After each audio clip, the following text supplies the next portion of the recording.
200 beg lampin pakai buang. Okey, tapi hari ini saja kita rasa dah dapat banyak juga kat belakang ni Okey, agak mengejutkanlah rezeki anak-anak kanser kita dapat tajaan daripada orang berseorangan dan juga daripada Biofitra.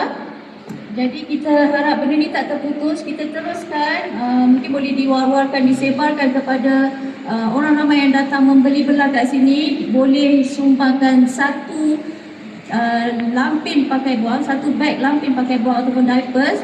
Tak kira saiz apa, tak kira brand apa, tak kira jenis apa, semua kami terima. Sebab kanak-kanak kanser ada pelbagai kategori usia.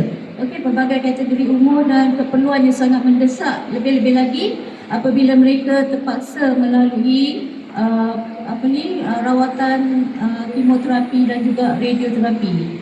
Okey, kami akan menjadi perantara kepada anda yang menyumbang untuk kami sampaikan kepada mereka yang memerlukan. Jadi dengan